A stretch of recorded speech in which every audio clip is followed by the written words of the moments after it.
falar sobre permutações de objetos, mas desta vez eu vou incluir um fato novo nos problemas envolvendo permutações. Até a aula anterior, as permutações tratavam de objetos quando os objetos eram distintos entre si. E isto nem sempre acontece. Existem diversas situações onde é necessário ordenar um grupo de objetos e alguns desses objetos são absolutamente idênticos a outros dentro do mesmo grupo. E isso, obviamente, vai influenciar no número de permutações, no número de maneiras de ordenarmos os objetos, porque uma vez que se trocam dois objetos que são absolutamente iguais, trocando um objeto por outro objeto no mesmo grupo, se esses dois objetos forem idênticos, a ordem desses objetos não muda, porque nós estamos trocando dois objetos idênticos. Então a ordem do grupo continua a mesma. Existem algumas situações onde isso ocorre. Por exemplo, quando nós formamos anagramas que nada mais são do que sequências de letras, é possível formar anagramas de tal forma que o anagrama tenha 2 ou 3 letras A, 2 ou 3 ou 4 letras B. Então, eu vou trabalhar algumas situações envolvendo permutações de objetos com a condição de que alguns desses objetos se repetem. Então, observemos o primeiro problema. Quantos anagramas podemos formar com as letras da palavra asa?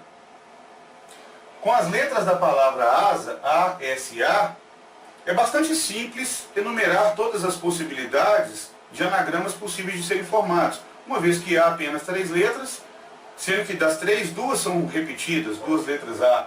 Então é possível formar a palavra asa, né, este anagrama, A-S-A, é possível formar o anagrama S-A-A e é possível formar o anagrama A-A-S. E não há nenhum outro anagrama diferente desses 3. Uma vez que a única letra diferente é a letra S, essa letra só pode aparecer ou no começo, ou no meio, ou no final. Então, é claro que por uma questão de visualização, é possível determinar que com as letras A, A e S, é possível formar 3 anagramas. E cada um desses anagramas nada mais é do que uma permutação desses 3 objetos. Acontece que o que foi visto, mais uma vez, até a aula anterior, nos remete a um cálculo que difere dessa contagem. Quando nós temos 3 objetos, e 3 objetos distintos, o número de permutações que podem ser feitas,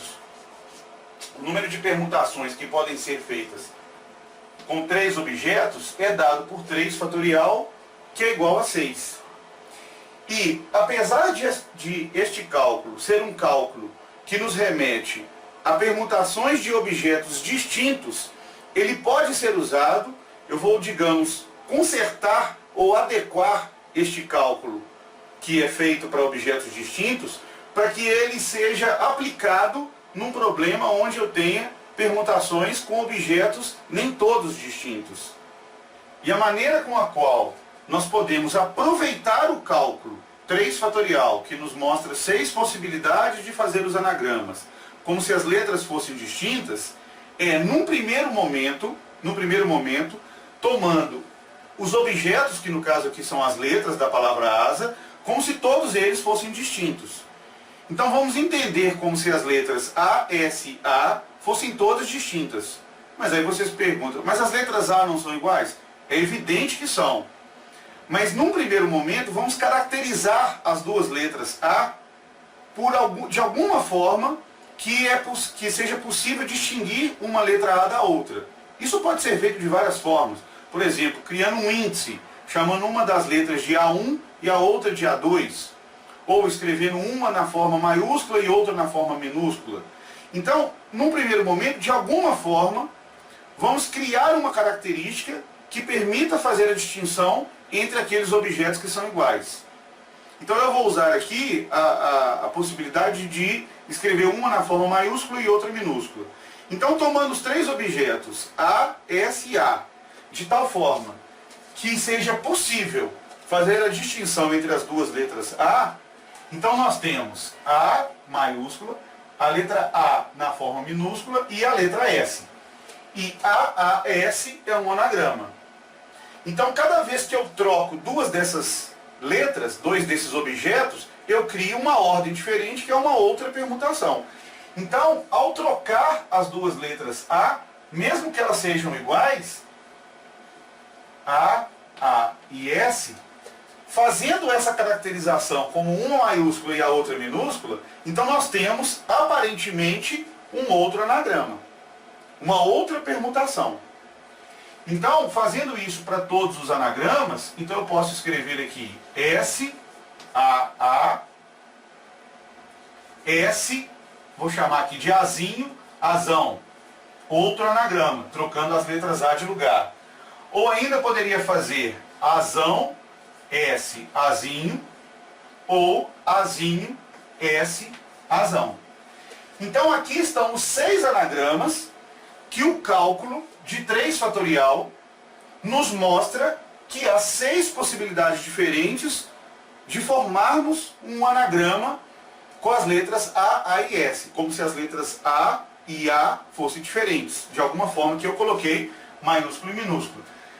Mas observando que essas letras de fato são idênticas, então na prática o que acontece é que este anagrama e este são absolutamente iguais, ou seja, não há na prática uma distinção entre esses dois anagramas, eles tornam-se um só anagrama. Então cada vez que eu troco as duas letras repetidas, os dois anagramas na verdade são vistos como um só. Então, da mesma forma que esses dois anagramas são, na prática, o mesmo anagrama. E da mesma forma, os dois últimos tornam-se um só anagrama na prática.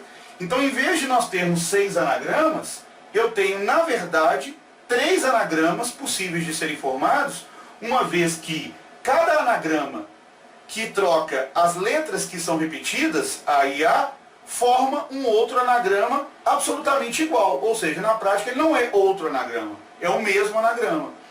Então a maneira com a qual nós podemos, digamos, adequar este cálculo para caracterizar não 6, mas 3 anagramas possíveis de serem formados, é tomar o total de anagramas, imaginando num primeiro momento que nós teríamos 3 objetos distintos, e visto que 2 desses anagramas, 2 desses objetos, que são as duas letras, são absolutamente iguais, então, cada vez que eu troco esses 2 de lugar, eu formo o mesmo anagrama.